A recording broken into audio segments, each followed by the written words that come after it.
इस क्वेश्चन में देखिए कहा गया है कि a block slides down on an inclined surface of inclination 30 degree with the horizontal. फिर कह रहा है starting from the rest it covers 8 metre in the first 2 seconds. तो पूछा गया कि find the coefficient of kinetic friction between the two. ठीक है, देखिए क्वेश्चन के अकॉर्डिंग अगर बात करें, देखिए यहाँ पे उसने कहा है कि हमारे पास सबसे पहले क्या है, कोई इंक्लाइंड सरफेस है। तो आइए हम लोग यहाँ पे एक इंक्लाइंड प्लेन यहाँ पे ड्रॉ कर लेते हैं। इसका देखिए जो एंगल बोला गया है वो बोला गया 30 डिग्री फ्रॉम द हॉरिजॉन्टल। तो देखिए इसका एंगल हमने बना लिया 30 डिग्री। अब देखिए इस इंक्लाइंड जो प्लेन है इसके ऊपर कोई ब्लॉक रखा हुआ है। ठीक है, मान लेते हैं हमारे कोई ब्लॉक है, ये देखिए रेस्ट में कहा गया है, दैट मीन्स इसका जो इनिशियल वेलोसिटी यू है वो जीरो है। ठीक है, तो इसके जो जो डेटा हमारे पास इसको लिख लेते हैं हम लोग। यू देखिए हमको जीरो कहा गया है। उसके बाद ये बोला गया कि starting from it covers 8 metre. ठीक है, इन द फर्स्ट 2 सेकेंड, यानी कि इसने क्या किया है, क्योंकि लीनियर मोशन ही कर रहा है, ये ब्लॉक नीचे की तरफ मूव करेगा। ठीक है, इसलिए यहाँ पे बोला गया काइनेटिक फ्रिक्शन, ये पक्का ब्लॉक हमारा देखिए क्या मोशन में है।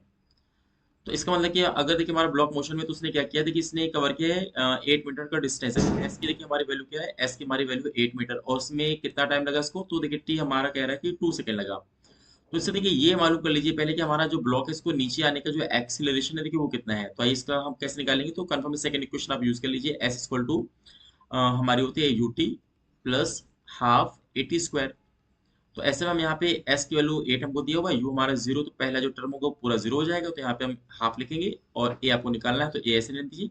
और टी है तो टी का स्क्वायर मतलब कि 2 का स्क्वायर में 4। ठीक है, ऐसे देखिए 4 से 8 आपका कितने बार हो जाएगा, 2 टाइम चला जाएगा, और देखिए 2 इसके साथ आके मल्टीप्लाई हो जाएगा। तो दैट मीन्स हमारा देखिए ए कितना आ गया, ए हमारा कहीं ना कहीं 4 आ गया, 4 मीटर पर सेकंड स्क्वायर। तो हमको कहीं ना कहीं ब्लॉक का ए मालूम चल गया कि हाँ ब्लॉक ए यानी कि 4 मीटर पर सेकंड स्क्वायर के नीचे आ रहा है। ठीक है, चलिए हमारी आगे काम आएगा। अब देखिए इसके बाद आपको फ्रिक्शन का देखिए रोल कैसे यहाँ पे प्ले कराएंगे, आइए उसको देख लेते हैं।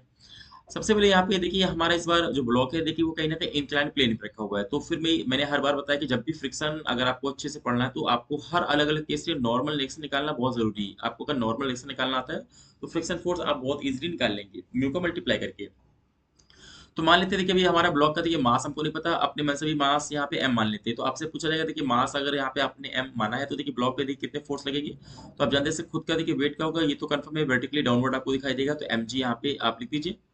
अब देखिए वेट के अगर मैं दो कंपोनेंट करूँ, एक अलोंग द प्लेन यहाँ पे करूँ देखिए, ठीक है, और एक हम परपेंडिकुलर देखिए अगर प्लेन यहाँ पे करते हैं, तो अगर दो कंपोनेंट करेंगे तो आप जानते हैं कि ये जो आपका एंगल 30 डिग्री है प्लेन का, तो ये भी हमारा एंगल क्या होगा, ये भी 30 डिग्री होगा।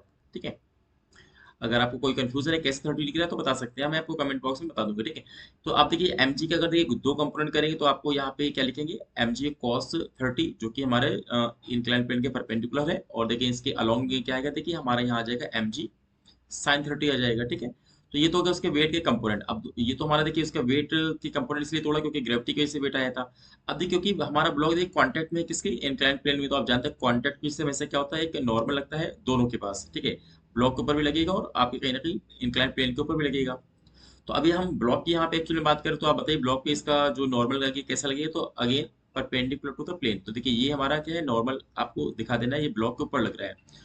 तो क्योंकि हमारा जो भी ब्लॉक का मोशन देखिए हो रहा है कहीं ना कहीं हमारे प्लेन की परपेंडिकुलर डायरेक्शन नहीं हो रहा, तो आप ये कह सकते हैं कि हमारा जो नॉर्मल है ना वो किसको बैलेंस कर लेगा, वो हमारा कहीं ना कहीं एम जी कॉस 30 को देखिए बैलेंस कर लेगा। ठीक है, हाँ ये तो हमारा बिल्कुल नॉर्मल एम जी कॉस 30 को बैलेंस करेगा, लेकिन क्योंकि ये एम जी साइन 30 देखिए क्या हो रहा है, ये प्लेन के अलोंग लग रहा है, तो यही हमारा क्या होगा, इसके मोशन के लिए रिस्पॉन्सिबल होगा, जो कि ब्लॉक को नीचे लाने का ट्राई करेगा। इसी की वजह से देखिए हमारा क्या होगा, ब्लॉक देखिए मोशन करना स्टार्ट कर देगा। तो आप यहाँ पे लिख देंगे कि हाँ ब्लॉक में मोशन देखिए स्टार्ट हो, और आप जानते हैं जैसे ही ब्लॉक में मोशन स्टार्ट हुआ तो कहीं ना कहीं हमारा जो फ्रिक्शन फोर्स होता है हमेशा मोशन का अपोज करता है। तो अब आप बोलेंगे अगर मोशन देखिए इसका डाउनवर्ड हो रहा है तो कहीं ना कहीं इसके जस्ट अपोजिट आप यहाँ पे फ्रिक्शन लगा देंगे। ठीक है, एफ। तो अब आपको ये ध्यान देना है कि देखिए अब इसको मोशन कराने के लिए देखिए कौन कौन से फोर्स है जो कि प्ले करेंगे रोल। एक एम जी साइन 30 जो कि नीचे लग रहा है, इसको रोकने के लिए देखिए फ्रिक्शन क्या है, ऊपर लग रहा है, क्योंकि वो रिलेटिव मोशन को अपोज करता है। तो जो इनका जो नेट होगा वही नेट हम एम ए के बराबर कर देंगे। देखिए नेट कैसे निकालेंगे, तो कंफर्म है क्योंकि ये हमारा एम जी साइन 30 बड़ा होगा क्योंकि हमारा ब्लॉक एक्चुअली नीचे आ रहा है। तो इसको देखिए क्या करेंगे आप, यहाँ पे एम जी साइन 30 में से क्या करेंगे, फ्रिक्शन फोर्स को देखिए माइनस करेंगे। ठीक है, ये हमारा देखिए नेट फोर्स माना जाए, इसी को देखिए आप एम ए के बराबर कर दीजिए, ब्लॉक का मास और ब्लॉक का एक्सेलरेशन। अब क्योंकि फ्रिक्शन फोर्स मैंने आपको निकालना सिखाया है कि फ्रिक्शन फोर्स हमेशा कैसे निकालते हैं, कि जो भी आपका यहाँ पे सिचुएशन है, अभी ब्लॉक देखिए हमारा मोशन कर रहा है तो कंफर्म है कौन सा यहाँ पे कोफिशिएंट आएगा, काइनेटिक फ्रिक्शन, तो यहाँ पे म्यू पे आप कर दीजिए। अब यहाँ पे एन करते हैं नॉर्मल एक्शन, देखिए नॉर्मल एक्शन आपने पहले निकाल लिया है, कितना है देखिए एम जी कॉस 30, तो यहाँ पे आप लिखेंगे एम जी कॉस यहाँ पे 30 कर दीजिए। अब इस टू में यहाँ पे आप एम ए करेंगे, देखिए एम इंटू ए, ठीक है। अब देखिए सब में से एम कॉमन है तो आप एम को कैंसिल कर दीजिए।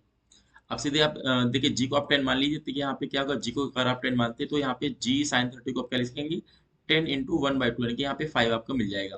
देखिए यहाँ पे माइनस करिए, अगेन देखिए यहाँ पे म्यू आप कॉपी कर लीजिए। अगेन देखिए जी की वैल्यू आपने 10 माना है, लेकिन cos 30 वैल्यू क्या होती है, √3/2, तो मिला के आपका यहाँ पे क्या आएगा, 5√3 आ जाएगा आपका, ठीक है। इसको टू में देखिए एक वैल्यू अपने 4 यहाँ पे निकाली तो यहाँ पे 4 आ जाएगा, तो अब आपको इसको उधर लेके जाइए, 4 को देखिए इधर लेके आ जाइए, तो देखिए यहाँ पे क्या आएगा, 5 माइनस का 4 इज इक्वल टू म्यू, और इंटू देखिए क्या आएगा, 5√3।